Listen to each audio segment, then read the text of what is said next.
Il était une fois une petite fille qui portait en permanence un petit chaperon rouge sur la tête. C'est pourquoi tout le monde l'appelait le petit chaperon rouge. Ma chérie, Oui, maman. tu sais que ta grand-mère est malade. Tu voudrais bien lui porter les biscuits que j'ai préparés et ces herbes fraîches que j'ai cueillies pour elle? Bien sûr, maman, je m'en occupe. La petite fille, coiffée comme toujours de son petit chaperon rouge, se mit en route pour la maison de sa grand-mère. Ne t'écarte pas du chemin en traversant la forêt des petits lapins. Lui dit sa mère alors qu'elle s'éloignait. Le petit chaperon rouge s'enfonça dans les bois en chantant gaiement des chansons. Mais pourquoi on l'appelle la forêt des petits lapins? Je n'ai vu aucun lapin le long du chemin. Le petit chaperon rouge arriva à un sentier bordé de fleurs. Il y en avait de toutes les couleurs. Je vais faire un bouquet pour ma grand-mère, ça lui fera plaisir. À mesure que le petit chaperon rouge cueillait les fleurs, elle s'écartait peu à peu de son chemin sans s'en rendre compte. À un moment, elle entendit un bruit dans les fourrés. Soudain, un grand méchant loup s'approcha d'elle. Le petit chaperon rouge eut si peur en voyant le loup juste devant elle qu'elle en lâcha le panier qu'elle transportait. Le loup s'approcha et ramassa les biscuits qui étaient tombés par terre. Puis il tendit le panier au petit chaperon rouge. La petite fille était stupéfaite par ce geste inattendu du loup. Oh, merci beaucoup. De rien, où vas-tu comme ça, fillette? Chez ma grand-mère. Elle habite tout au bout de la forêt, dans la petite maison jaune. Elle ne se sent pas bien, alors je lui apporte ses biscuits et des herbes. Ah, vraiment? Au fait, vous pouvez m'appeler le petit chaperon rouge. Tout le monde m'appelle par ce nom. Tu sais quoi, je vais partir devant et aller prévenir ta grand-mère que tu arrives. Ça te laissera le temps de finir ton joli bouquet. Au même instant, il entendit le coup de fusil d'un chasseur qui s'approchait et détala aussi vite qu'il put. Le petit chaperon rouge regarda autour d'elle un moment et, se rendant compte qu'elle était perdue, elle se mit à pleurer. Entendant ses pleurs, le chasseur s'approcha et vint à sa rencontre. « Qu'est-ce que tu fais toute seule ici, fillette? C'est très dangereux, ces bois. Je sais de quoi je parle, crois-moi. Je suis à la recherche d'un grand méchant loup qui rôde par ici depuis un bon bout de temps. » Le petit chaperon rouge était tout honteuse de ne pas avoir écouté sa maman et de s'être écartée du chemin en traversant la forêt.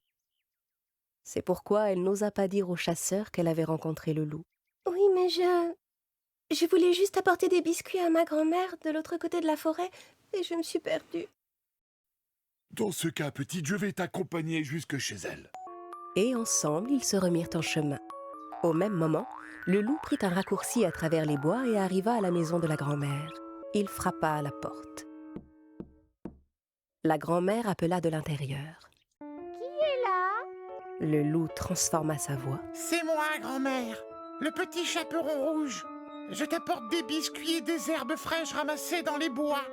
La porte est ouverte, ma chérie, tu peux entrer. Le loup, qui se réjouissait déjà, poussa la porte et entra. Maintenant, va, ma petite. Cours vite retrouver ta grand-mère à l'intérieur. Le chasseur reprit sa route de son côté. Le petit chaperon rouge frappa à la porte et entendit sa grand-mère appeler de l'intérieur. Qui est là? C'est moi, grand-mère, le petit chaperon rouge. La porte est ouverte, ma chérie. Tu peux entrer. Le petit chaperon rouge hésita un petit instant. La voix qu'elle entendait lui semblait un peu différente de celle qu'elle connaissait. Puis elle se rappela que sa grand-mère était malade. Si grand-mère a une drôle de voix, c'est sûrement à cause de sa maladie.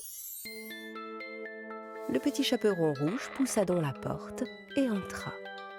Le loup était allongé dans le lit, déguisé en grand-mère. Comme il avait pris soin de tirer les rideaux, il faisait sombre dans la pièce.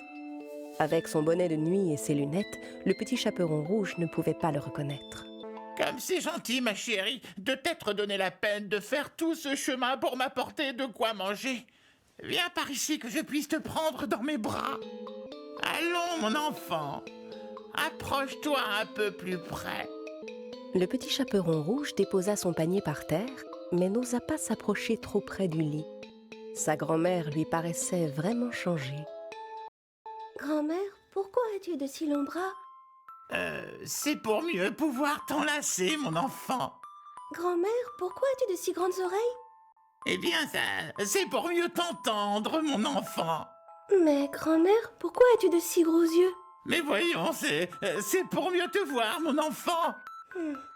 Dis grand-mère, pourquoi as-tu des dents pointues? Allons, ça va de soi. C'est pour mieux te manger, mon enfant. Le loup sauta hors du lit et se rua sur le petit chaperon rouge.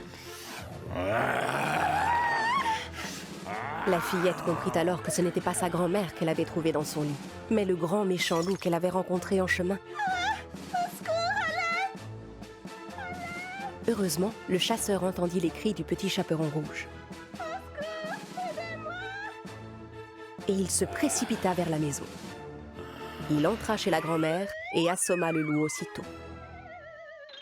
J'y ai mis le temps, mais je t'ai enfin eu, mon grand méchant loup. Cette fois, tu es entre mes mains. Le chasseur ouvrit le ventre de l'animal et délivra la grand-mère. Merci, monsieur le chasseur, vous nous avez sauvé la vie. Ce n'est rien, voyons. Mais tu dois me promettre qu'à l'avenir, tu ne désobéiras plus jamais comme ça à ta maman, ma petite. La grand-mère, affamée, dévora tous les biscuits que sa petite fille lui avait apportés.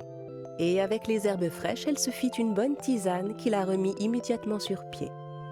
Le petit chaperon rouge promit à sa grand-mère que plus jamais elle ne se laisserait duper de cette manière par un grand méchant loup.